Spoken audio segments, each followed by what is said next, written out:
ഞാൻ പലപ്പോഴും ആലോചിക്കും എനിക്ക് ഈ ഒരു ഭാഷ മാത്രം എന്താ നന്നായി പറയാൻ പറ്റുന്നത്. തെലുങ്കും ഞാൻ വളരെ ഫ്ലുവൻ്റ് ആയിട്ട് സംസാരിക്കും, കന്നഡം സംസാരിക്കും, ഹിന്ദി സംസാരിക്കും, അതൊക്കെ വേറെ കാര്യമാണ്. പക്ഷേ ഈ ഒരു ഭാഷയിൽ എനിക്ക് ഒരിക്കലും ഒരു വാക്കിന് വേണ്ടി ഞാൻ മുട്ടി നിന്നിട്ടില്ല, അങ്ങനെ ഒരു വാക്കിന് വേണ്ടി അങ്ങനെ ഒരു സംഭവം ഉണ്ടായിട്ടില്ല. അത് ഞാൻ എപ്പോഴും ഇതെന്താ ഇത്ര ഫ്ലുവൻ്റ് ആയിരിക്കുന്നത്, എനിക്ക് മാത്രം ഇത് ഇത്ര വശപ്പെടുന്നതെന്ന്. അപ്പോൾ ഞാൻ വൈദീശ്വരൻ കോയിലിൽ ഒരു നാടി ജ്യോത്സ്യം നോക്കാൻ പോയി, ഏട് നോക്കുമല്ലോ. അപ്പോൾ അമ്മയ്ക്ക് സുഖമില്ലായിരുന്ന സമയത്ത് ശരിയാവുമോ എന്നൊക്കെ അവിടെയും പോയി, എല്ലാ സ്ഥലത്തും പോയി എല്ലാം എങ്ങനെ ശരിയാവുമെന്ന് നോക്കാൻ. അപ്പോൾ അവിടെയും പോയി.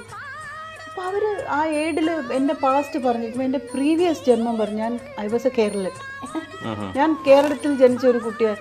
അപ്പോൾ അത് കേട്ടപ്പോഴാണ് എനിക്ക് എന്തെങ്കിലും ഒരു ബന്ധം ഉണ്ടായിരിക്കണം, ഇത് ശരിയായിരിക്കണം, അല്ലെങ്കിൽ ഇത് മാത്രം എന്താണ് എനിക്ക് ഇത്രയും കറക്റ്റായി. ഇവിടുത്തെ ഞാൻ അഭിനയിച്ചിട്ടുള്ള പടങ്ങളെല്ലാം ഹിറ്റാണ്. ഇവിടുത്തെ ജനങ്ങളുമായിട്ട് എനിക്ക് പൊരുത്തപ്പെട്ടു പോകാൻ സാധിക്കും. ഇവിടുത്തെ കവിത, ഇവിടുത്തെ സംഗീതം, ഇവിടുത്തെ നാട്യം.